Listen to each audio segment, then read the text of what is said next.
Welcome to the Hard Rock Show. I'm Andrew. I'm Nikki. I'm Tim. I'm Nick. I'm Brendan.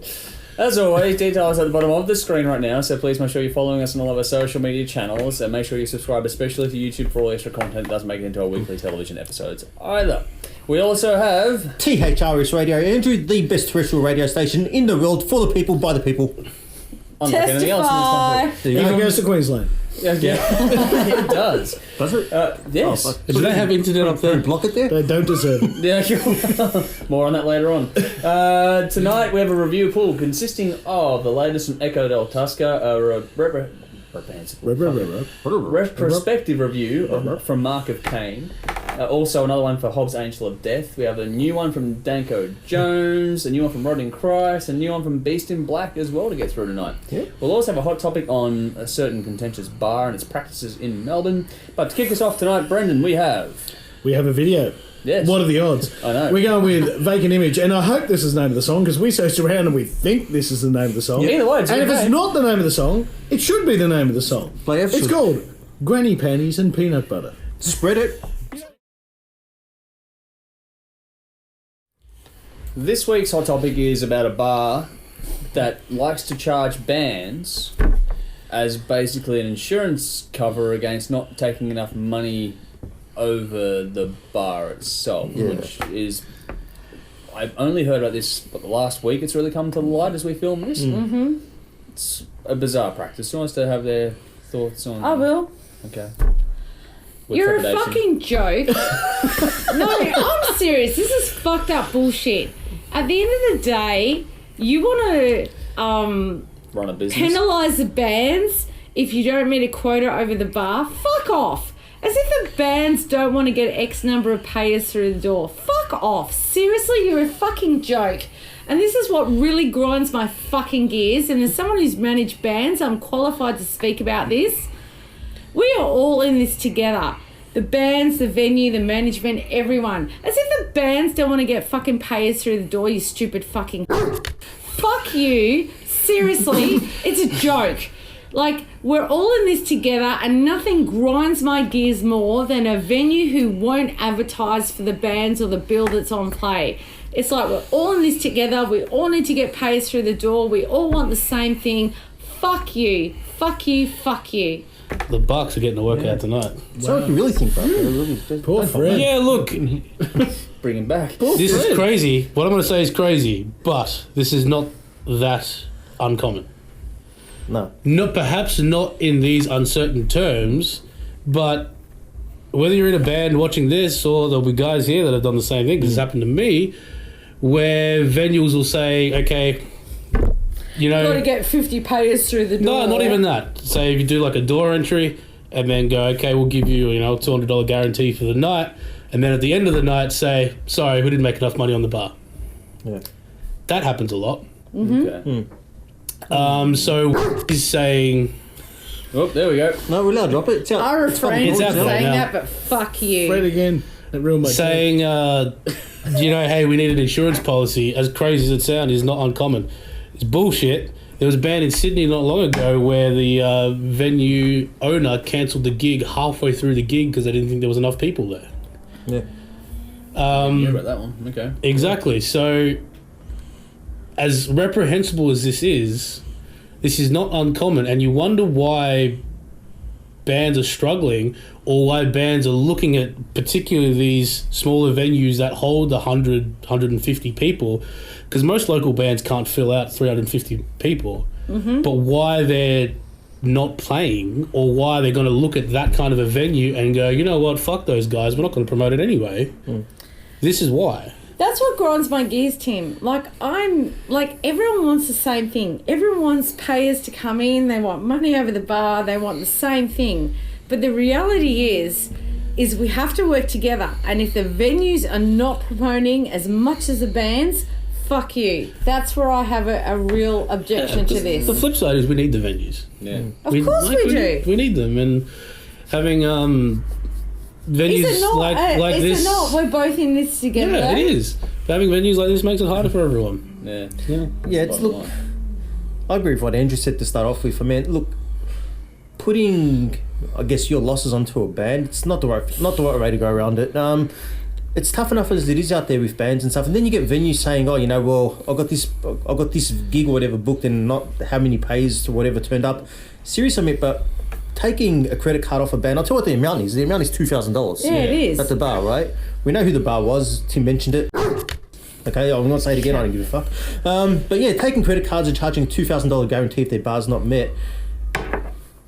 You're shooting yourself in the foot, because really, what kind of band is going to want to come and play at your venue going forward now that that's out? So you're really not hiding. Hopefully. What's that? Yeah. Well, none. Hopefully none. Yeah. What incentive is there for a band to even think about booking at a venue like that? And like Tim said, it's not the first time. It's not, and unfortunately, it's not going to be the last. I did hear about the Sydney one as well, by the way. Yeah. It just seems like it's hard enough as it is out there. I mean, you get your I thought it stopped at having just shady promoters sometimes, I mean, I've heard stories of promoters walking out of gigs halfway through with the suitcase of money and stuff and not paying anyone. We've heard about that.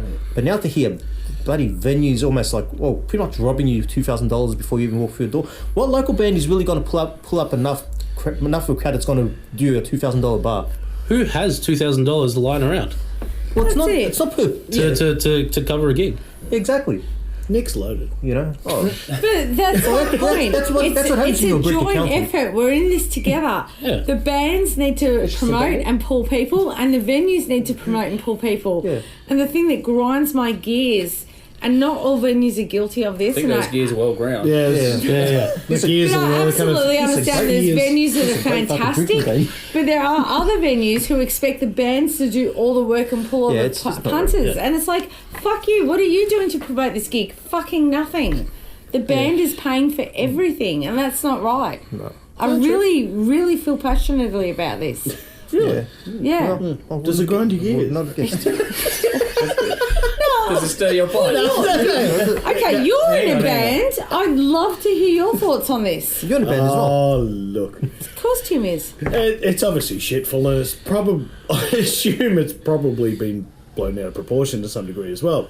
I've been paid under all sorts of weird and wonderful terms, and not paid as well, playing gigs. Some are good, some are not. Some door deals, and they're always a bit of a struggle. Yeah. Another band, the Brunny, used to give you a percentage of bar takings while you were playing. I thought that was an interesting way of doing it. And to be honest, firstly, I thought that was really shithouse until I realised they actually gave us a pretty reasonable Well, if you get free amount of entry, money. Yeah, but they actually gave us a free...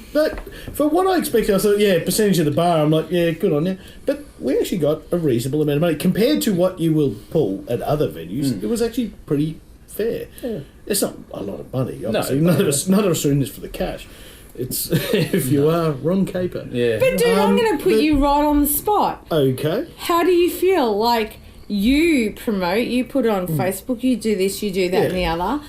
What's your vibe or perception of venues? Do they adequately promote the event? Some do, some don't. That's my personal opinion. And I will go with my experience. But some do, some don't. Some care, some don't. It's different, and it'll depend on the booker. It'll depend on the venue. It depends on a lot of things. There's venues I haven't even played comes, at because of this shit. It's like, you've got to get 200 payers. Well, you know comes what? down to the I don't individuals. need your shit. And it's hard. It is hard to pull people through the door. We all get that. Of course In this day and age, it it is. is really bloody difficult. But this crap, like getting a credit card number off a band, nah. That ain't going to work. And this is not going to do their image any good. No. Good luck to them. Yeah. Actually, it was funny. That venue had a cancelled gig last night, so obviously that Yeah, credit it card did. bounced. Yeah. Yeah, well, There you go. That work out for you. But it'll probably be a pokey venue next week, and that's one less venue that the bands have to play in. So. But that's the problem. That's the problem. Like, if the venues are struggling and the bands are struggling, and then they start to viciously fight each other as opposed to find a solution, nothing gets better. And it's not going to happen anytime soon. I'm not sitting there saying, we should all get along and get together to go together, but it's not going to happen because everyone's too heavily invested in their own self-interest. That's right. And we all know the bands are that's the thing. $5,000 worth of gear into a $500 car to go to a get $50 for a gig. gig, You know what I mean? We all And know. that is true. Everyone's we all know invested that's in their true. own agenda, Yeah. and that's what you said, Yeah. and that's so true. But there has to be some commonality. There has to be But the thing is that I know what the commonality is. The commonality is money. Yeah. Of course it is. That's the commonality. I'm And just saying that it's like, I am so passionate about bands being out there and being heard and blah, blah, blah. I understand that venues have expenses. They need to pay staff. They need to pay The expenses thing is and that overheads. you've got. But there has to be a both way Yeah, but thing. if there's no venues left for the bands to play in, it's not going to matter anyway. No, there's not, and And so- it's not. But you can't put it I'm not- 100% on the I'm bands not saying the to venue- promote the it. flip side is as well. Not most bands don't promote their gigs. No, a lot Well, don't. that's So- shit, and I've got a problem with that. The Yeah. bands need And to it- promote so their own shit. I understand venues saying, There's gotta "Hey be guys, give and take. we got to nudge this along." The bands have to promote and the venues have to promote. And I'm just saying, from someone in my experience, there are venues who are just your problem, you promote it, we don't and want to then- know. But that's when you Right. get bad bookers, bad venue runners, all that sort of stuff, and eventually that business will turn itself into the ground anyway. They all do. Yeah, the turnover of ownership isn't uncommon in this town. So I don't think that's the world's biggest issue, because there'll always be another publican that wants to come along and run a venue in some capacity. Whether or not it's the same anymore, it doesn't matter. Look at the ESPY, it's redundant. Like, it doesn't matter anymore. There's always going to be money in a venue.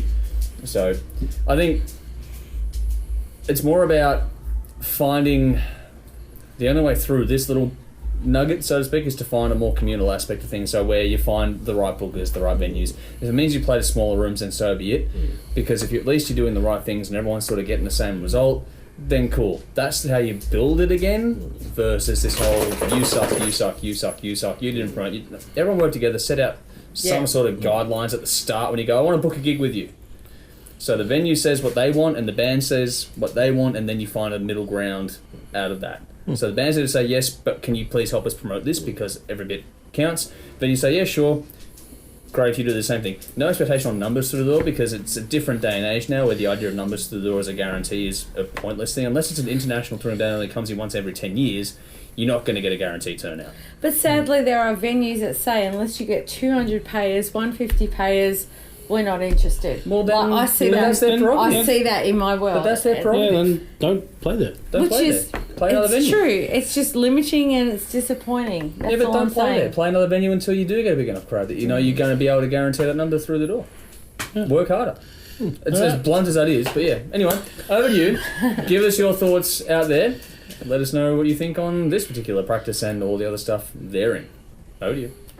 Echo Del Tusker, Words to Live By, 5 tracks, 22 minutes, the debut EP from the Australian rock band, released March 2019 independently, produced by Matt Robbins at Colour Sound Recording Studio. Our 2 promo tracks have been released in Fix Your Face and Can't Keep Your Man. Fair to say this is something of a supergroup from Melbourne, as the band is made up of previous members of projects like Tequila Mockingbird, Massive and Dead Sea Ruins, among many others. Tim. About halfway through the first track, I found myself tapping my toe along, and it never really stopped. I did quite enjoy this. Yeah.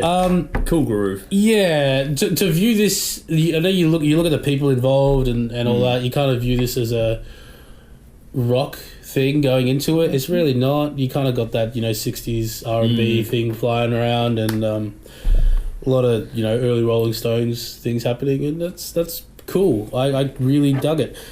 The thing that I this is really catered towards Estelle's vocals. Yeah. Yeah. And that's the thing that carries this entire EP, and everything else is just kind of laying the platform for those vocals to shine. Yeah. And being that 60s R&B thing, her voice tone especially really suits this style of music. Really sultry and soulful. Yeah. It was fantastic, and it really carried the whole EP through. Lyrically, a little cheesy. Oh, there's aspects. A little bit apart from that, but for the style, for that throwback kind of style, that's kind of cool. An Australian band I want to see these guys tour with, as we get Awesome. Just taking over the shot. The Australian band I want to see these guys tour with, a bit out of left field, the Delta Rigs. Ah, This would be fucking awesome. all right Okay, then. cool. Okay. Hook that up. Pretty good from start to finish. Endless was my highlight. Gave it 9 out of 10. Nice. Shit, nice. Yeah. Look, I'm in a bit of a quandary. This is a band that I've seen many times live, and I absolutely fucking love them live. Love, love, love, love, love, love. And Estelle's voice is to die for. She's incredible. Couldn't agree more with what you said about the 60s vibe and tone. That's really the overriding factor on this for me. And the words I wrote, so I'll quote what I actually wrote. Estelle has an amazing voice. We all know this. It's a bit different to what I would normally listen to. I'm a bit of a death metal, thrash metal, hard rock, glam kind of girl. So this is not in that wheelhouse, but absolutely enjoyable and relevant. I loved it. It's really catchy. I wrote that it's got a cool 60s vibe, blah, blah, blah. The song Colour of Love had a Suze D'Marchi vibe. That was the one song out of that I picked for Suze D'Marchi from Baby Animals, but nothing else to me sounded like that. So Estelle is unique and amazing and beautiful, but that's the one song I said that about.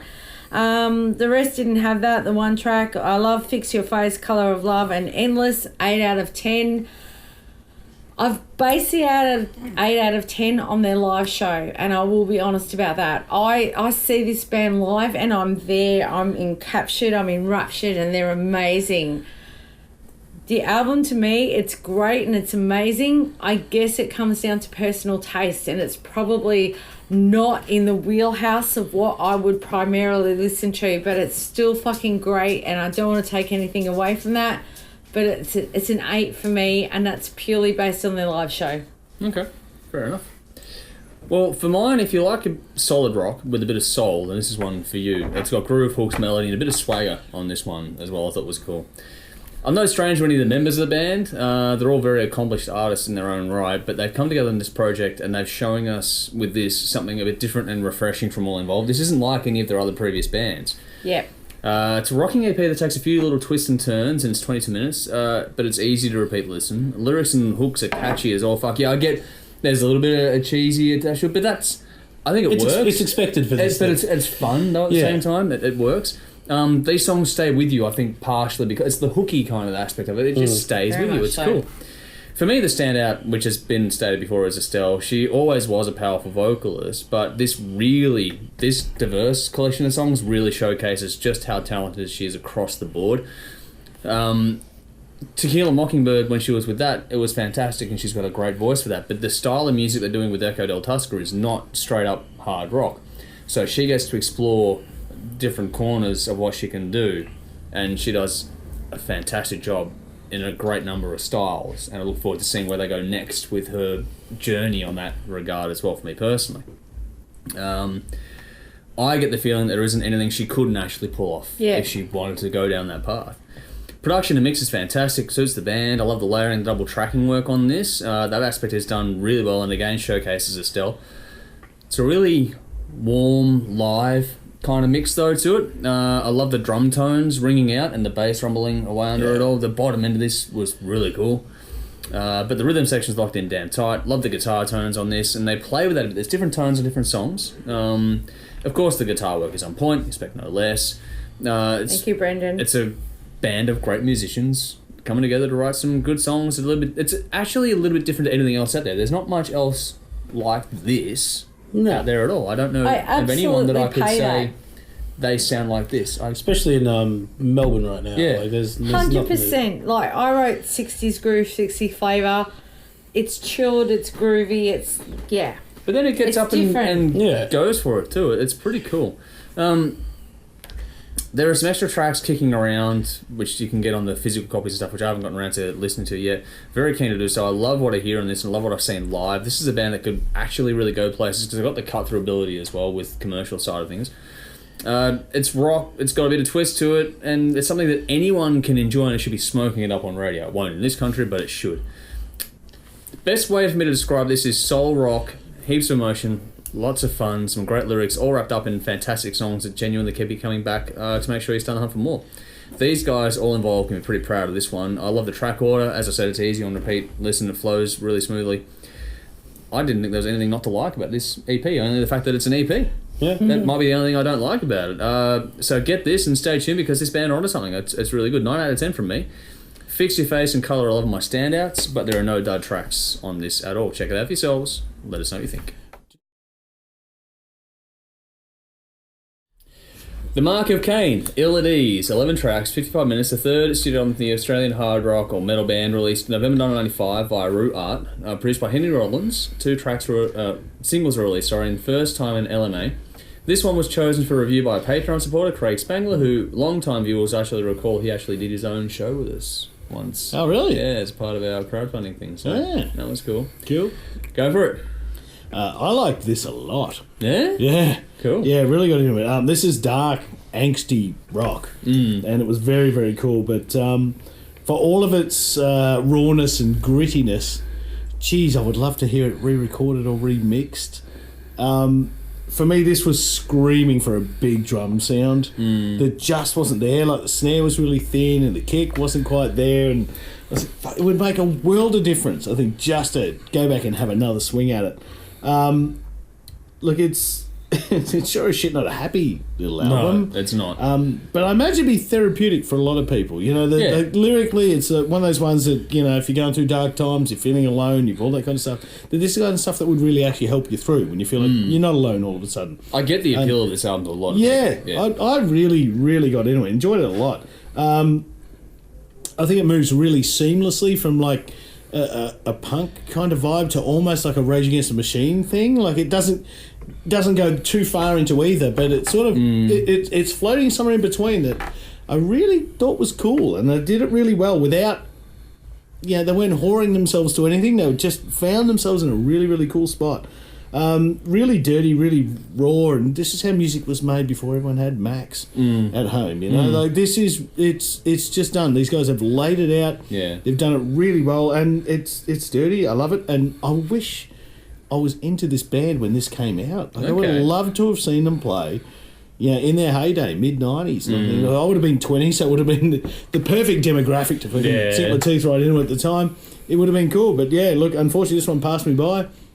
Great to actually revisit it, so thank you for bringing it to my attention, because I really thought it was cool. I gave it 9 out of 10. Loved it. Wow. Highlights for me were Hindsight, First Time, LMA, and Point Man. Okay. Yeah, this is one of the best live bands Australia has ever produced. And I say that with no reservations. And also one of the most underrated bands.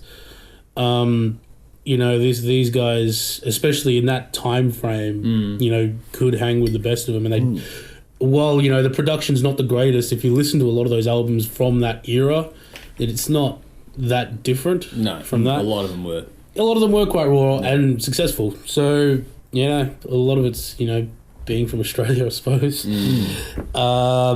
Mega fat riffs, tons of groove. The thing that I always find interesting with a band like Mark Of Cain is the main essence of the song is that sort of sway and groove, and the sort of notes and the melodies just sort of fit in around that. So you do have that kind of sway effect throughout, and you can kind of zone in and zone out at times, but you've still got that movement going on. There is a little bit of a wall of sound thing going on with the production, and a little bit. I do understand the thing with the production as well, because it is very dark, and there's very dark guitar tones, and it's very fizzy, but then you've got that snare cranked to fuck, and it's really thin and sticks out, and the vocals are also kind of deepish and baritone, and the snare just fucking cracks, and it's annoying and kind of amateurish.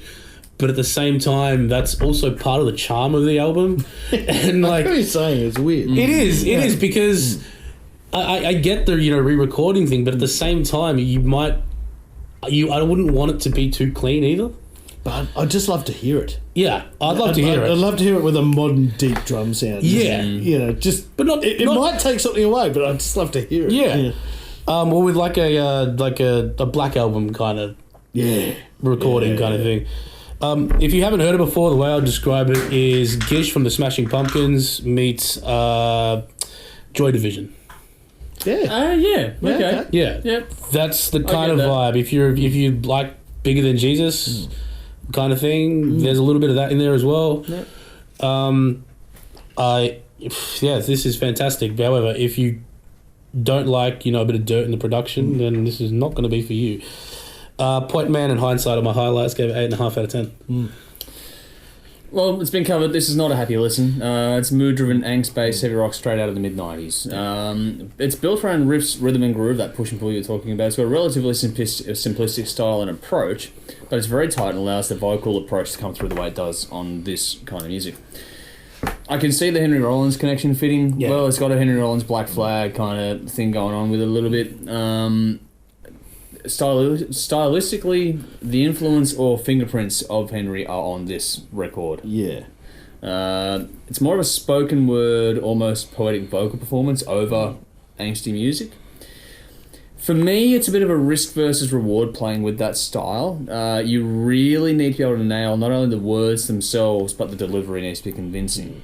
And this kind of sits middle of the road for me a little bit. There are times when I'm okay, cool, I get it, I'm into it, and then there are other times where I'm just like, this feels like poor man's Henry Rollins. Oh, really? Yeah. No, I didn't get that. There were parts in this that did not sell me Wow. at all. The vocal wasn't. I just sat there and go, "There's no way I believe you believe that right now." Yeah, I can see that. And if you, there are parts when I believe it and I go, "Yeah, cool, I'm with you," because you convinced me you believe it. And there are other times where it's like it feels like a guy reading off a poetry sheet he wrote in high school. And he's just like, I'm angry because, but he's not actually angry anymore, kind of a thing. Does that make sense? Yeah. I didn't get that. That's how I felt listening to it. It sounds really mean from me. It's not. It's still a good listen, but it just felt like it was lacking that intensity. You wanted. There were songs where he's sitting there going, he's trying to convince you he's angry, and it's like, then fucking put the boot into it, you know? Especially when the songs are so angry. And it's just like, you've got all this mood, all this, it's like you're building up to a payoff, and it doesn't quite get to that payoff in the delivery vocally from me. Nothing to do with the writing or the performance per se, but it just doesn't convince me. The flip side is, though, that when he smokes it, he knocks it out of the park. So that's why it's a bit of a weird album for me, because like there are times when they're going, fucking, yeah, okay, cool, you're an angry man and I can be angry with you and it all feels great and we're all angry together. But it's that other side. Like, you guys have the Point Man song on there, and there are parts that just didn't sell me at all. Oh, no, I love that. And I was like, no, I don't buy it. And it's if you don't buy it, if you're not buying in, it's you're sitting back a bit, and it's like, I'm not immersing myself in this listen. Production-wise, the balance is there. It's a pretty stripped-back affair, which has been covered off. It suits what they're doing. It's got the raw, almost live sound going on. But it's polished enough to give it the right balance. The EQ on the drums was interesting. Don't think I agree with it, but it's interesting. You don't hear many like it. And I think the vocal, to help what I was talking about with the vocal delivery and the convincingness of it, if they were back a little bit with more of a wet mix on them versus how dry and up front they were, that might have allowed things to give it more emphasis, even if the because it gives the performance somewhere to... It covers it a little bit. Yeah, whereas when he's dry and out front, there's nowhere to hide. Yeah. And it'd be fun to remix it. It would be fun to remix. See, you know, yeah, just I'm not saying it would necessarily make it better. It might make it worse. But it'd be fun to do. Yeah. Interesting little project to try and take on. But I think they missed a trick or two on this one in that regard. It is solid. The band play well. The sound suits. It's more down to taste than anything else. It just didn't quite convince me. But the other thing that I do say about the album is that it's a bit one-paced. You don't get a lot of gear changes throughout the album. You get a couple, but nothing... Yeah, I didn't get that. No. Oh, I did. Because I normally do. That normally shits me. But no, I was... Yeah, I enjoyed it. But again, you're in for the ride and I wasn't on for the ride. I was on and off again, so maybe that's what I was feeling. It's a bit different. I do enjoy it. I did enjoy listening to it, but I enjoy songs of the third and fifth a lot more than I enjoy this one. Okay. That's my point. So it just feels a bit time-stamped, I think, in the end for me. But it's still a good album. It's worth listening to. I sound harsher than I mean to be, but it's just what... I wanted to really like this one. And it's like... didn't grab me. 7 out of 10. Still good, just not as good as I was hoping for.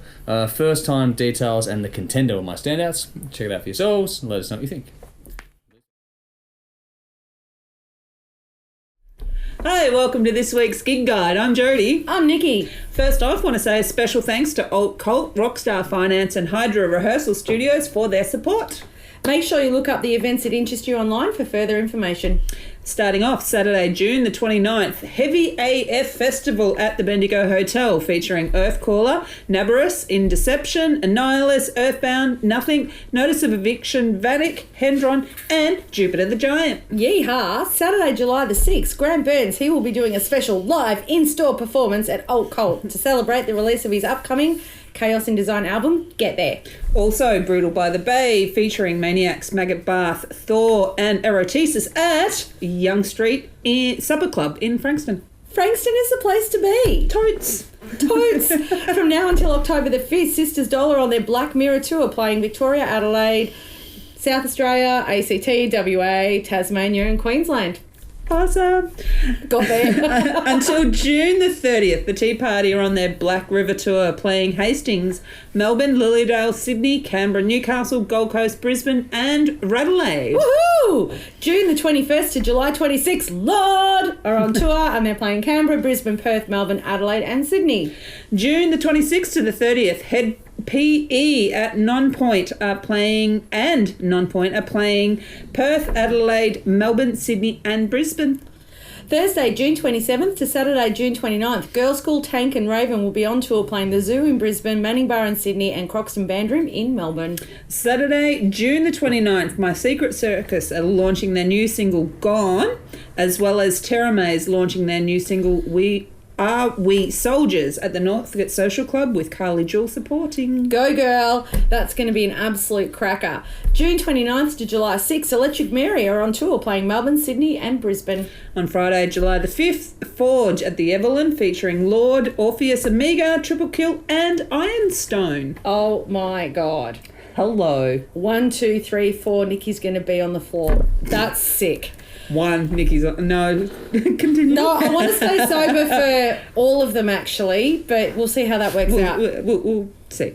Also, Demon Head are having a free listening party for their upcoming Black Devil Lies album, A Whole Lot of Love. DJ sets, giveaway, and an all-star metal covers set from the band and friends. Woo-hoo-hoo. Yeah. As always, lineup events are subject to change, so keep up to date with those that interest you on Facebook and hit us up if there is something that you would like for us to plug. Also, again, special thank you to Alt Cult, Rockstar Finance and Hydra Rehearsal Studios for your support.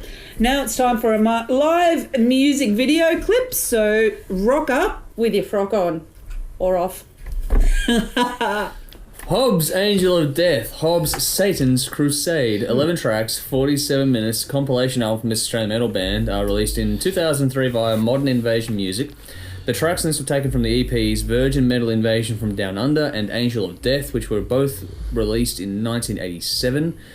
The tracks on this were recorded at Doug Saunders' studio in Melbourne. It's hard to find much more information than that. I don't think there are any actual promotional tracks released out of this pile of songs. I might be wrong, but this is another one chosen by our THRS Lounge online. Go for it. Okay, so these guys and Mortal Sin were my favourite thrash bands from back in the day, and I hate using that term, but that's when I discovered them many moons ago. So they were my favourites. These guys and Mortal Sin. In reviewing this, and I hadn't heard about this as well, the compilation, by the way, because I kind of fell off the radar a bit with it's overlooked.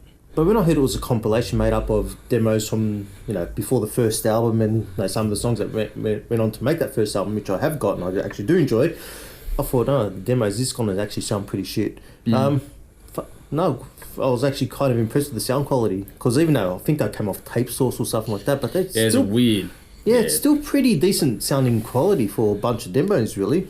To be honest, and not only that, but they've taken that and they've remastered it a bit, so gave it a little bit more crispness around the edges as well.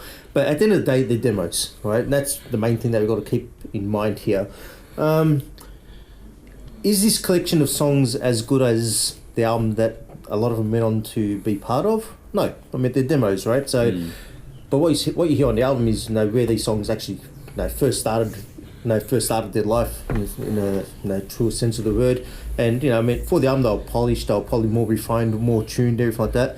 And they became. I love that first Hobbs full album. I do love it. And I don't revisit it as often as I should, but I actually enjoy it.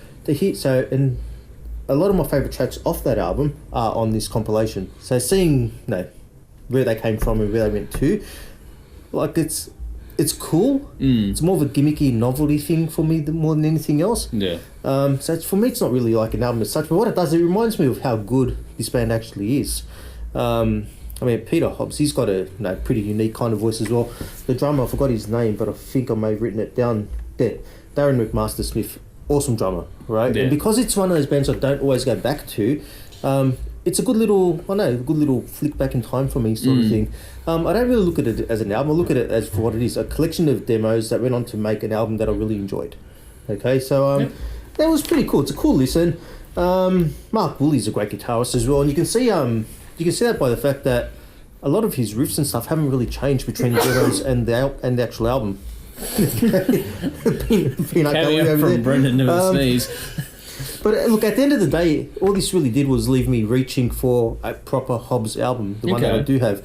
And even when I went to reach for it, I did go for the Mortal Sin because I kind of did prefer them a little bit more, to be honest.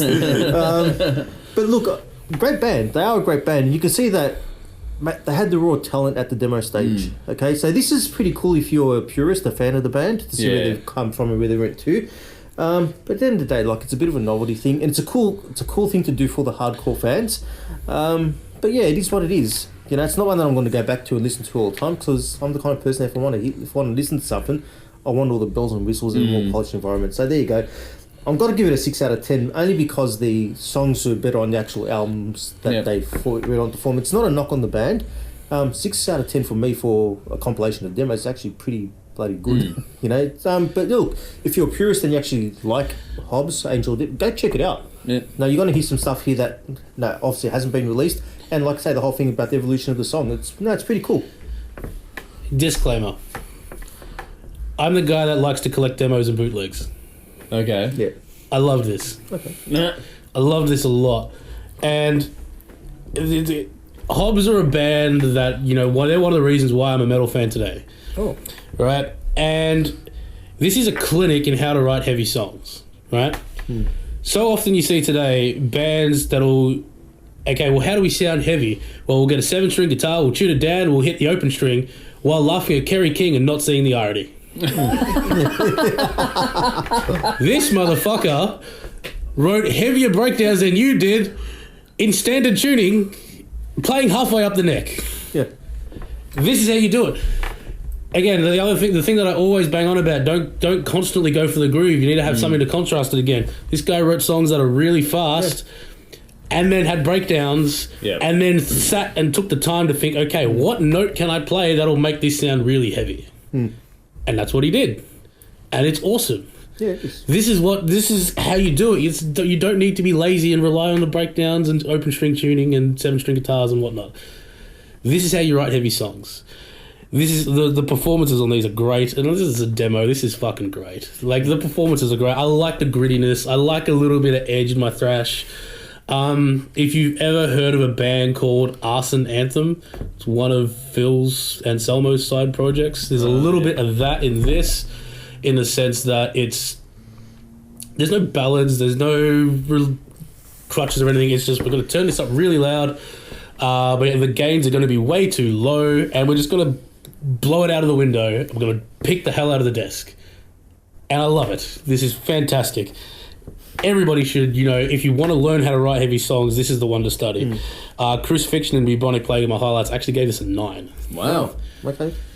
All right. It's been covered as a demo, so there are going to be some pitfalls in that regard. But straight up thrash with a very dark edge to it. These guys would have gone well with King Diamond, I reckon. Oh, yeah. That'd be a great fit. I don't know if they ever played together or not, but fuck, that'd be cool. Seeing those two bands on the same bill, that'd be a nice fit. Very dark and oppressive. This is very satanic, as befits the title of the compilation of songs. Lots of dark and I guess deep reverb applied to the vocals, which allowed them to hang back yet echo through in that haunting style. If you like old school thrash, you're really going to enjoy this. If you think the Kill 'Em All kind of sound, that's where this sits sonically. Very fast, meant to get the mosh pit heaving. That's what the song's for. It's a demo, and as such, between the demo recordings and the age of it and the way it's been transferred to the digital platform, I'm not going to sit here and rave about the production and how it sounds and stuff. I get it. I understand it. It is what it is, It is what it is, but it's still sitting there going, is this going to win a fan who doesn't know the band over? This is not for new fans. This is for the hardcore fans, the devotees, the ones that really want to add to that entire... I've got...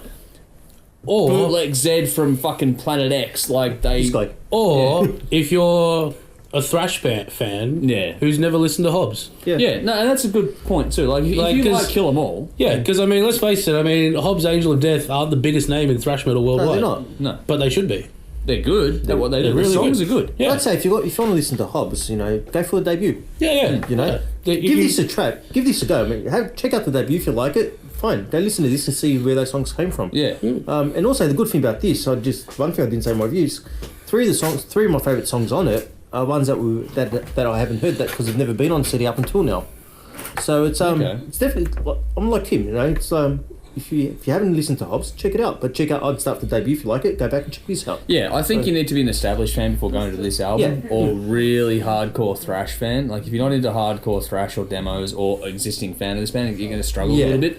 But the performances are good. The band can play. They got that fast and loose style, which is perfect for this kind of music. And you can see why this demo quality sort of stuff got the band interest from overseas labels. Whilst I know people love them, I understand also at the same time that why this band didn't become the biggest name in thrash in the world, because it's... They didn't have the same crossover appeal that like your Metallica's had. It just... You can see how it got left behind. Yeah. For me. Like, they've put this together really well. For two different EPs that were meant to be demos sent out, this actually flows well. The track order is good, all sorts of stuff. It's actually an entertaining listen. And you know the band are better than what's on here. So that's another mitigating factor. But again, I think it's for rusted on fans or devotees of gritty old school metal. It's not terrible, not at all. I think everyone should listen to it because what you said, there's a lot of educational stuff out of it. But it's, for me personally, not one I'll be rushing out to spin again because it's not appealing to me to hear one list. I like Kill 'Em All, but even that's got more polish than what's on this in a lot of respects. Still, it's good to have a fuller appreciation of this band and their work, and that's where it's good to listen to albums like this. So I gave it a 7 out of 10 because the songs are still certainly strong. There's nothing wrong with the songs. Lucifer's Domain, Satanic Overture, and Mary Antoinette were my standouts. Okay. Check it out for yourselves. Let us know what you think.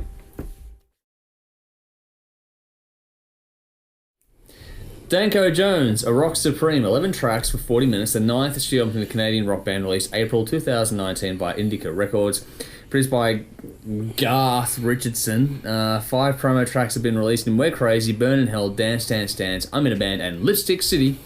This one we decided to do on the back of the recent tour here. Go for it. The opening track, Dad, I'm in a Band, had the quality of dads in acid wash jeans at a barbecue singing along.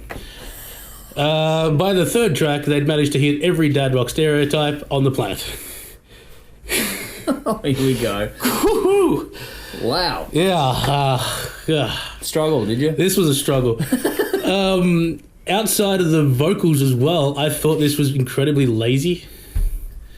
Performance-wise, guitars, drums is very going through the motions. I could not. Have you listened to much Danko Jones before? I have not. They went in blind for this one. That's why. Yeah. If you need an introduction, though, is it really good? I don't know. Fair point. I will pay that. But it is... Again, like I said, the performances were passable, but not something that I would expect from a band with a reputation like this. This was very aged and tired and very stereotypical for me. I think Dance, Dance, Dance was a decent song, but again, there was a lot of cliche all over that. And unless you're prepared to accept that, then stay the hell away from this. I gave it a 4 out of 10. Wow, okay. Right. Okay, 4 out of 10. I had never, ever listened to Danko Jones. Ever. I'd seen the name pop up on festival lists and everything, and I'd never given them time of day. I've been at festivals that they played and never heard them. I'd never heard any of my friends say anything about them. And I put this on. And frankly, I wanted to know what the fuck I've been doing with my time, because I thought this was fucking great. Now, you're saying it's dad rock. I'm 43 years old. It probably is. This is straight ahead, stupid rock and roll, and I fucking loved it. Yeah. I think this is a bit too, like, he's too young to appreciate. I don't know, it might be an age gap thing here. It's not educational. No, fuck no. But it sounds great. Yeah. I thought the mix and everything. This is stupid throwback fun. Yeah, and it was. I thought it sounded fantastic. This is music to get drunk to, Nikki. Oh, she's asleep. How did you do that in Cam Lagerstein? No, I thought this was good. I don't want to just listen to this band. I actually want to be in this band. I think this would be bloody good fun. As a guy who plays in a band with you, I'm a little worried. Yeah. You probably should be. You probably should be. Yeah, that's okay. But it just seems like a lot of fun. Naturally they're touring and I'm overseas at the time, so and they're playing at Stay Gold. So I'm like, fuck. It'd be a good venue. This at that venue would be huge. So I'm absolutely spewing. I'm missing it. I enjoyed this a hell of a lot. You're not going to learn anything, but this is just fucking rock and roll. 9 out of 10 for me. I thought it was cool. I loved. I'm in a band and I love it. I thought it was so cool. We're crazy. Party. Was it You Got Today? Yeah. This is cool. And I'm going back. This is album number 9? 9. Yeah, well, I got work to do. All right. So is Nikki, apparently. She's got a month. I think that's what it looked like. Yeah, I think so. If you're a fan of Danko, she's definitely going a month. If you're a fan of Danko Jones, you know what you're in for. You do know what you're in for.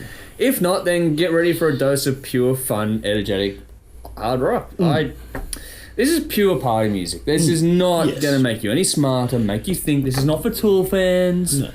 Or for progressive fans, or for anyone that wants it fucking blast beats. See, this is dumb, stupid, straight ahead, fun, party rock. It's infectious with great hooks. Lyrically, he's always been based around partying, women, and fun, but there are a few more serious moments here and there, but nothing too much to take away from the party. So, you know what? I do have a thought in this sometimes, but fuck that, I'm going to go to the next one there. So, production really suits the style. It's got that stripped back kind of feel to it. No bells, no whistles, just capture the band in their own way, mix and release. It's stripped back, done. It's got a great live energy to it, but it's got a really crisp sort of tone to it overall, which I thought was good. It was well balanced in the mix. Songwriting is always on point for me with this band. Like, I've been doing, I'll fill you guys in something we've been doing later on, but there's great melody and hooks all over this. There's a tight as fuck rhythm section. Yeah. Like, it's a 3-piece band. A little bit of Thin Lizzy about it. At times, like, just the way they use groove. Nothing, they're different bands entirely, but there's just an element of the way that the groove is used. Like, but they write a good song. Yeah, like it's they're catchy. all catchy, well constructed. I enjoyed it a lot more than I normally would. This kind of thing, and they do have a cool bit of lead guitar work here and there on this one as well. It's not the most PC band in the world, but fuck them if they want PC. Like, I love that aspect. No fucks given on this, but it's done in a fun way, not in an abusive way or anything like that. It's just I'm here to party and I'm not here to piss people off. I'm just here to have a good time, and that's it. It's great. Key word for this band is fun. For me, you listen to this, you smile. The groove is cool. One of those bands you can rock out or dance to. There's always those few little splashes here and there with some different tones and where they can play with tempo and space is cool. Performances are tight, they got great feel, nothing clinical, it's just short, sharp, punchy tunes that, will get you moving and stay stuck in your head. That's all they're meant to do. Easy to repeat spin for me. It's not the most diverse album overall. Doesn't need to be. It only goes for, 40 minutes, this one, so it is what it is. I've been doing a little series of stuff which I'll tell you guys and you all see if you subscribe to our YouTube base.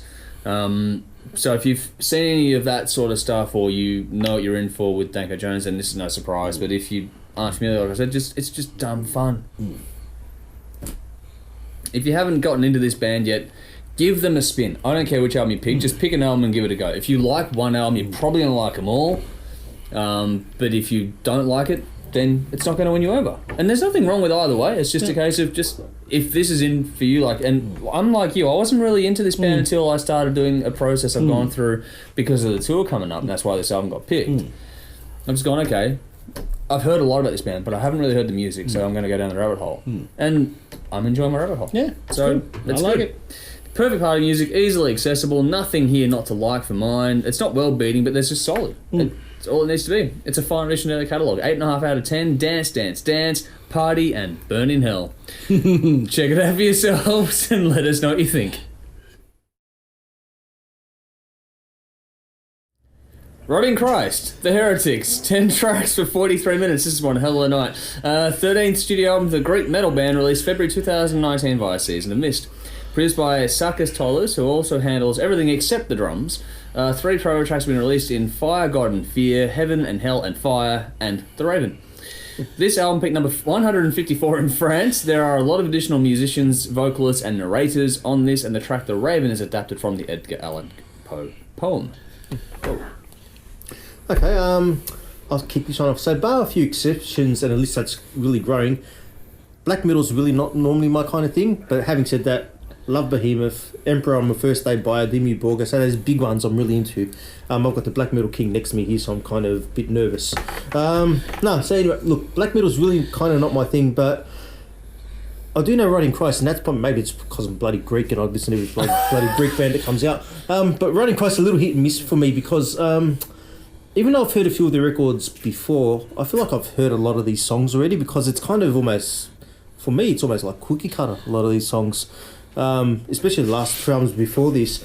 For me, they're really like the AC/DC of black metal, so really the RC/DC in a way, I'll call them. Let me be clear. Look, how long have you been working on that? Just RC/DC. There you go. Let me be, look, I don't expect Rotting Christ to be innovative or changing anything. They're into a 30-year career. Okay, it's gone beyond that. But I wouldn't mind seeing them. I know, kind of do something, maybe something a little bit different, like something that doesn't sound like a blatant rip-off of what they've done in the past. It's not I know, it sounds like I'm being harsh, I'm not, because what they do well. They do really, really well. But like I say, I feel like I've heard it before. That said, look, they've got their own sound. In the black metal sphere, I should say. I love the melodic parts they do to it. I love how heavy they can get. I love the epic build-ups and atmosphere. They do that really well, and they probably do that better than a lot of black metal bands. Okay, so in black metal, per se, they've got their own unique original sound to them. But I'd like to see them do something a little bit different sometimes as well, because the last couple of albums do sound pretty samey for me. Okay. So look, my complaints around this isn't the originality; it's really in the songwriting, because the songs on this, for me, sounds like a mix and match of what they've done the last couple of albums, especially the last one, Rituals. I was saying to Tim before we started filming, I mean, if you were to put the last 2 or 3 albums on an iPod or shuffle or something, and just say, hey, here's 10 tracks or 30 tracks, I should say, however many tracks are on the 3 albums, just hit shuffle. You're not going to know what song what album each song's coming off, because they do sound very, very similar. Okay, it's funny, maybe they found what they do and they do it well and they stick to it, like the AC/DC approach. Yeah. But obviously 30 years into the career, I would have liked seeing something a little bit different. Yeah, look, long-time fans can probably play a great game. They know what riff was this, what song was this riff used on, and that kind of stuff. No, over that, I'm not going to do it. But look, had I discovered Rotting Christ with this album, Heretics, I'd like it, because it is a great album. Okay, on its own, if you don't know the history of the band and a lot of their back catalogue and everything, if you're listening to this as the first time ever listening to Rotting Christ, like I think Nikki... Yep. Like Nikki, you'd like it because it is a good album. But if you do know them and listened to the last couple, you probably think, I've heard this. That's probably my main criticism of it. Like I say, especially the last album, the Rituals album, in 2013 they did an album and it was in Greek. It's called Kata ton diamana nyafton, right? Sorry, that's my Greek thing. Translated means to follow one's own demons, and that's kind of the whole Rotting Christ philosophy. Oh, here you go. Dropping knowledge. That phrase is actually on Jim Morrison's tomb. Okay. It's actually Jim Morrison's tomb's written in Greek, and it's that. And I remember when I read that when I read that album title, I think I've read that somewhere before, and I looked at it, it was Jim Morrison's tomb. Okay. Cool. So look, it seems the effort that they've gone to, I reckon this is like one of those contractual obligation albums, to be honest. Honestly, because what they're doing, they're releasing an album. If you go through the last however many, it's almost 3 years to the day, on the dot. Okay. Every 3 years they release an album. I reckon this is, in order to keep up that record, they've done it again. But I reckon it's kind of a bit to the detriment. I would have liked to see them take a bit of time, maybe do something a bit different. So look, a good album without being a great one on its own standing. Long-time fans or lovers of black metal will dig it. But look, for me personally, I've heard Rotting Christ do this album at least 3 times in the past. So, Greek band, I'm going to give it 6 failing European currencies out of 10. So what's interesting is I heard the name Rotting Christ when I was teenager at a Catholic school getting into the occult. And of course, with that, As you do. with a name like that, Look how far you've come. with a name like that, I had to fucking listen to it. Yep. And I'm not gonna lie, didn't like it at the time. Yeah. And as a result, I haven't actually listened to Rotting Christ since, Okay. which was why I was a little bit shocked to see this on the review list. Well, you did say in the chat you were surprised. Yeah, It was one of the random Spotify picks that came up. So this is going to be interesting because Nick's listened to him a lot. Yeah, no, I'm not one that doesn't like black metal. No. I know, and I'm the guy that does like it, and I was going in virtually blind. Yeah. What this album is a solid 45 minutes of basically doing this. Yeah, it works. It's freaking great. Again, I've not listened to too much of their back catalogue outside of 2 or 3 songs when I was 16 years old. But for going into this and listening to this, what it is, I actually really loved it. They do an interesting thing that you see some black metal bands do, but you never really see it outside of that particular genre, where in order to create tension, what they'll do, they'll have half the band play on time, part of the band play half time, and part of the band play double time, and then everybody play a harmonic on top of that. And they do this really, really well. Better than most black metal bands. Most black metal bands will actually lean on things like that as a little bit of a get out of jail free card. But what these guys do, the way they hit the harmonic and their note choices that they go along with it, is actually really cool.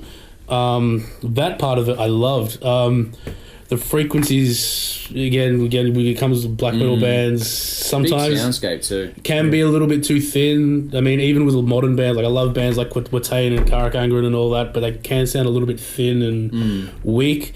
These guys do sit in that, have a little bit of death metal in that aspect. Yeah. There's a little bit of grit and a little bit of balls there. That's cool. For me, overall, this is quite simple in what they're doing, but it's well thought out, and it makes, how do we do the least amount but get the most effect out of it kind of style, and I really enjoyed it. Okay. The storytelling was fantastic. Overall, I loved it. I gave it a 9. Wow, cool. Well, for me, this is, I think, my first journey into Rotting Christ as well. Like, I've heard the name kicking around, obviously, but it's not been my penchant to go down the black metal route. It's not what I'm known for, and there are some bands I'll admire out of it, but a lot of it sort of just, I don't get into the technicality of it. It just doesn't do much for me. But this was kind of cool for me. It's heavy, but in a cool way. If you like a dark, the riffs are there, a bit of growling, but also some very in-depth lyrical work, you're in for a treat. I wasn't expecting what I got out of this. I was expecting just more of the same black and metal kind of stuff, and the non-stop blast beats and growling, and it's like, yeah, okay, I'll sit here for 45 minutes and listen to that. This is not that. A long way removed from that. It has the extreme metal or black metal stuff in there, but it's a lot more accessible than a lot of the other counterparts of the genre. They use narration and female melodic vocals along with sort of chanting vocals to make this stand up from the pack. The female vocals on this were fantastic. Yeah, they are. Sure, you got the riffs, you got the growls, you got the blast beats, but this is a whole new kind of a beast for me. The theme around this is all well executed. The hooks and the melodic lines are wonderful. This is some genuine amazing beauty within it, which is enthralling. It kind of reminded me of the Behemoth album from earlier this year, just the way you've got the push and pull between beauty and anger. Yeah. That was on this record for me as well. The narrative pieces in this have quite a bit of theatre about it. That makes the whole thing artistic to me, which is another gateway. I'm not sure about a lot of their stuff, but apparently this is much like a lot of their stuff, from what you're telling me. But I want to go deeper into the catalogue. I want to go and check out more after listening to this one. Definitely check out the 2 before these. Yeah, I definitely want to do that now. The album flow is fantastic. It's not tiring. The composition and use of different tempos across the album is fantastic. Like, you don't change the overall pace too much, but the way they shift it just enough to keep you going, but without losing that. The overall vibe, that's it, the flow. It flows really well. Production does everything you want from this style. It's big and intense. It does ride the compression a bit too hard at some points, but it's a very, very small thing. It's me being picky as always. Overall, there is some really good use of depth and space on this as well. Kind of reminds me, like I said, of the Behemoth album. Lots of layering in this too. I love how the vocals are mixed back a bit to give them that big sound, but then the narrative cuts through at the front of the mix, so they've mixed the growling and the singing back, but then when the spoken bits come through, you can hear them clear as day right now. If you like the last Behemoth album, or if you want something a little less cartoony than Ghost, it might be to some people. I love Ghost, but I can understand how people might find it to be a bit cartoony. This is one to check out. If you want something a bit darker, genuinely darker, that feels darker than that. The depth in this, in the composition, the writing and the flow, the layering and that, puts me a bit in mind of Devon Townsend as well. Just a little bit. The use of slower music on this is welcome to me. It breaks things up and it stops it from being another one of those albums where it's just punishing you for the duration. It's actually, for me, unique and different. I'm glad I've listened to it. I'll be digging deeper for sure. 9 out of 10 from me. I really enjoyed this. The Raven, that was a great adaptation. That was a great track. Then Vetrizili and Hallowed Be Thy Name. Well, my standouts, check it out for yourselves. Let us know what you think.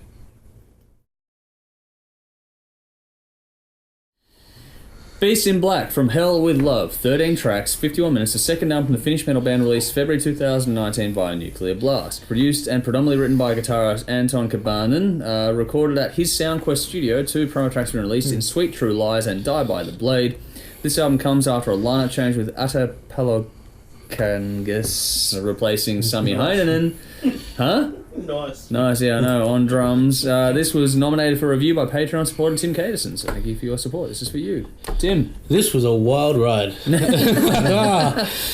First of all, the cover is a girl in a leather bikini riding some kind of buff bear out of a flaming mountain, which is an interesting choice for an album that contains a pan flute solo. Fair play. Of all the things you linked in your mind, that's what you got. This is really something else. Okay. Strangely enough, I kind of liked it. Oh, wow. I don't know. I really don't know. Normally, I'd hate this. This would really grind me. But there's something about this that, okay, you know what it is? The production was gritty, and rough, and the vocals weren't that high pitched squealy thing. Yeah. The whole thing had a bit of dirt to it. So that's the first part. The second part is the melodies were catchy as fuck. That's really cool. And ordinarily I'd hate this, but I was listening to this at home thinking, and all of a sudden kind of, bopping along, and I've got the song in my head, and I don't know why, but this was really cool. Now, granted, I did not like the ballady parts of this. Again, pan flutes, not great. There was all of a sudden there's weird synthy bits that come in out of nowhere, and moogs and stuff that kind of slap you around, come in unexpectedly.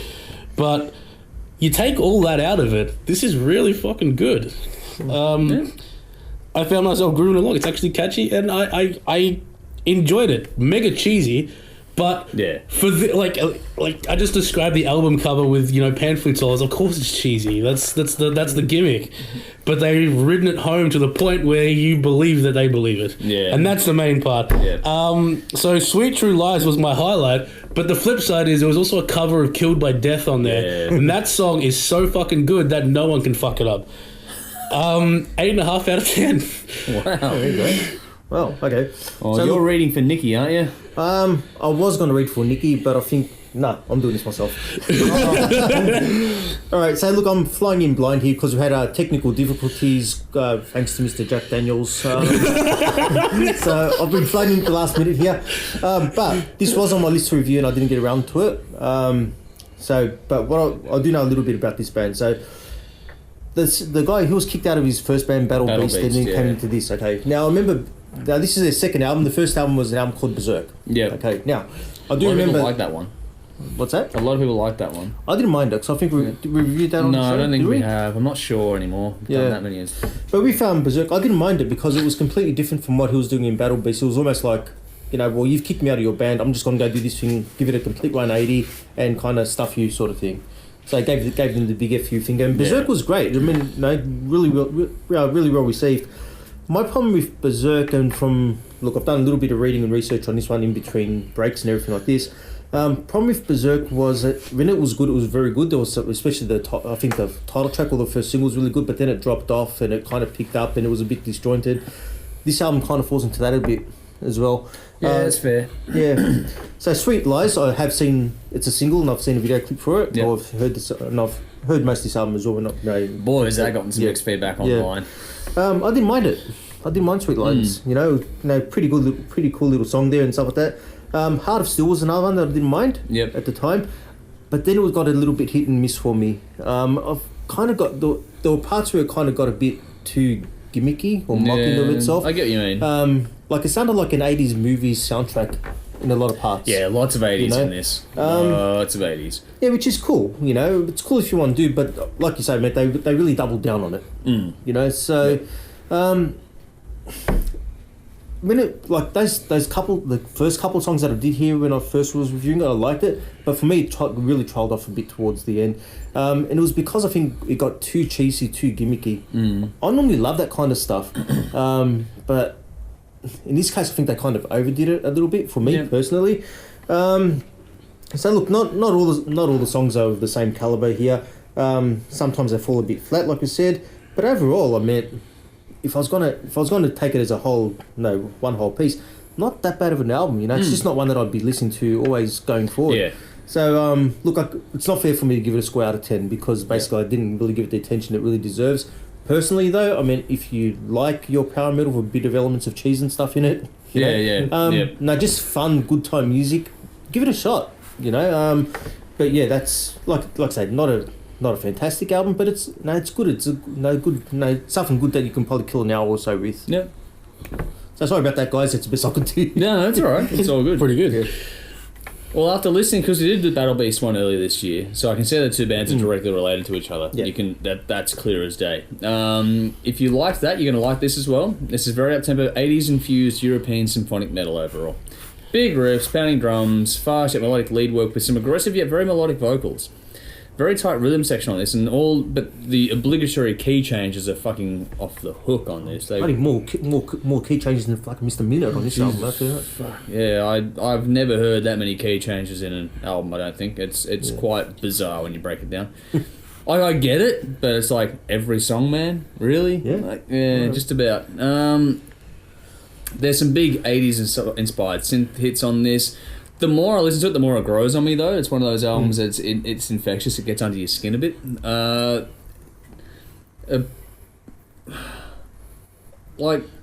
It's... Once you've let it settle in on you, it's alright. It makes sense, but that first listen can really sort of throw you off. Combining that synth work with the electronic drum hits straight out of the 80s really give you the whole, okay, I'm watching, Stranger Things right now versus enjoying a current contemporary album. But it's still fun. That's the thing. It's not... I'm not sitting there cringing. Like, on the first listen, maybe you cringe a bit. By the time you get to the second and third and continue on, you're like, I get it now. Yeah. And it's settled on you. Big hooks and melodies on display. You can really imagine this being big live, especially at festivals. I think almost every song has that key change I was talking about, which you're either going to love it or hate it. This whole thing is big, bombastic and grand, but there is some good groove in here as well, I thought at times.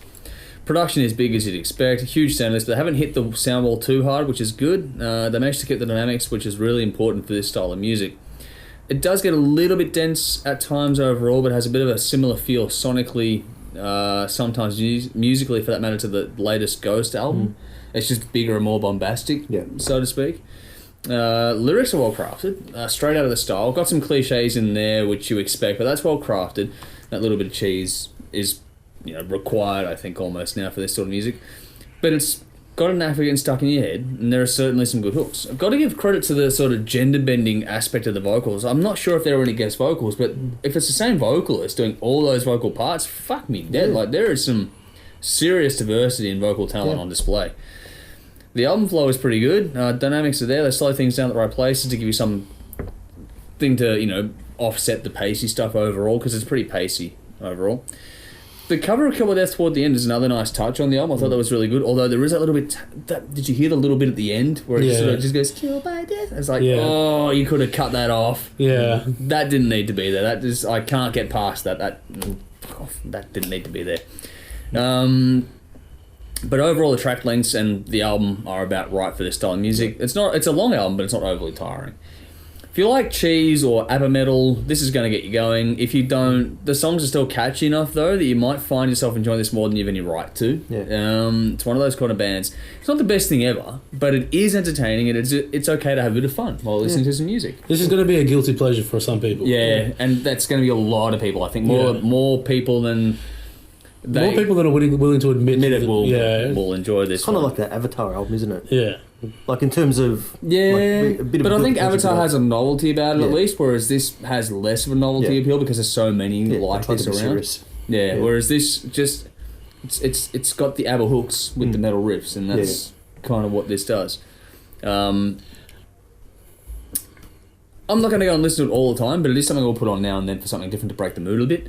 I think generally speaking, we're going to get a lot of closet fans, but the online opinions will be it's a divisive album. It'll be you're either going to love this one or hate it. But I think give it a spin for yourself and see what it does for you. I think it's one of those albums where you should listen to for yourself and forget any critic's opinion out there at all. This is one to check out. 8 out of 10. Relentless, Die by the Blade, This Is War, and No Surrender are my standouts. Check it out for yourselves. Let us know what you think.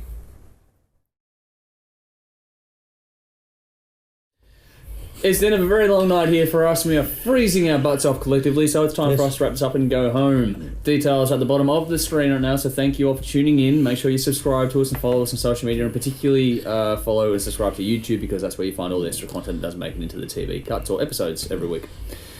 We also have THRS Radio, Andrew, the finest radio station in the world, streaming 24/7.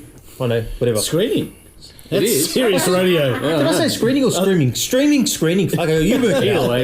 In this day and age, it's one and the same thing. One and the same thing. There you go. All good. We also have a Patreon page out there and sponsor packs out there if you'd like to help us do what we do. That'd be greatly appreciated. But now it's time for our favourite part of the bin. Whilst we're down one member for tonight. Favourite part of the bin. Yeah, it's a long night. Like I said, favourite part of the week is the bin. I prefer the black sticky tape. The bin. Okay, favourite part of the bin is the week. There we go. The whole week can go in the bin. Speaking about favourite part of the bin, look, I'm quite I'm a dude with quite a liberal attitude, and I don't mean liberal in the sense of politics. But if you're gonna drink or take drugs, handle your shit. Now, I came here tonight under the pretense that me and a certain individual were gonna get fucked up. I'm still here. The other individual is fucked up. So, here's my advice to everyone. Don't judge other people. Drink what you want, smoke what you want, take what you want, but handle your shit. If you can't, get in the bin. There you go. That's some low-hanging fruit. Well done. You were struggling for a bin there, weren't you? It was kind of right here in front of me. It's kind of reading the room. Yeah. As we're recording this, it's election day. Yeah, So as as we we're film this. recording this. Do we have Now, to dig this up again? I know, but look, I normally do my once a year or once every 4 year political rant. 3 years for now. Or 3 years, or it depends if you put state elections, all that Yeah, kind of well, stuff in there. that's different, I'm going to say it again. I probably should have said it in one of the earlier week's episodes, but idiots that sit there and do nothing but complain about leaders of the country and politics and policy and stuff like that, and then just go waste their fucking vote. Mm-hmm. Yes, Why? I hate that. When that happens, you've got no right to go and say or post anything on social media about how fucked the country is for the next 4 years, because idiot, you fucking contributed to it. So for all you people that thought you were smart and voting in bloody Jedis and Star Wars and all this shit and Khaleesi's votes, or whatever, protest votes. donkey votes, and actually there was a post going around someone voted for THRS, but it wasn't a donkey vote. It was off. I found out it was off a. Thank you, Sonia. It was a newspaper clipping, but Sonia, you fucking rule. Hey, we should do a political party next year. Anyway. No, we're still struggling to get together the band. Anyone that just threw away their votes and is now for the next year, all I'm going to hear is how fucked we've got a new government, all this kind of stuff and policies. You get in the bin because you are part of the problem. Fuck, the Targaryens got in. It's the same thing. We're all gonna burn. I don't know how to explain this to people, but horoscopes do not affect your daily life.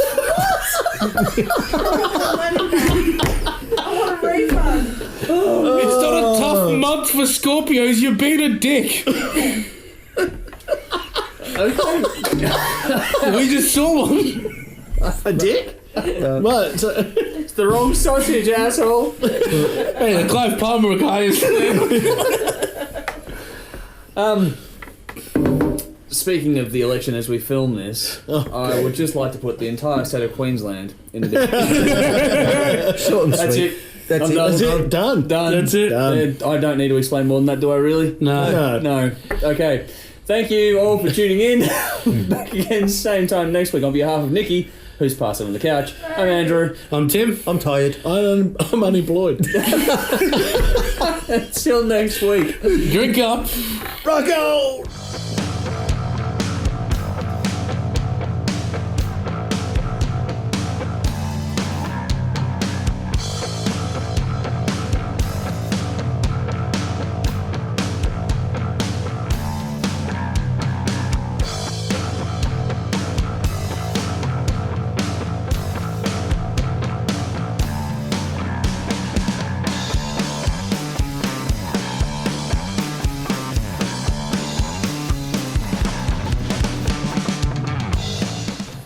How you feeling, Nikki? Great. Feel better after that? Clean house? Feels about half a kilo lighter. Clear out? You had a month, didn't you? That's a yes. Yeah. Rotting Christ. Rotting Oh, Christ. I fucking love this. Oh, fucking really? Fucking Awesome! Talked about it on camera, so it's fine. I've drank a lot of Jack Daniels. That's half a bottle. I mean, that's That's you're like meant to one be woman's helping work. me with that. No, that's all you. fine effort. Tongue, are we going to Beast in Black. Oh, Beast in Black, I did that one. So you got one more to go. This could be the first time ever there's a substitution. Not on air. Can't get hot tag. Oh, wow. Oh, okay. Thank God he didn't need to run out during that. Are we still I friends, didn't think baby? anyone would notice. No. What? You're in the middle of the room and you're the only thing that moved in the room at that time. Of course we fucking noticed. We all go, that looked like a money Which is a new term. Yeah, It Mudbolt. probably should be a song. Yeah. Actually, yeah, that's there we go. Month fault. Oh, that was there you awesome. go. That was a good fun. What about Finest ever?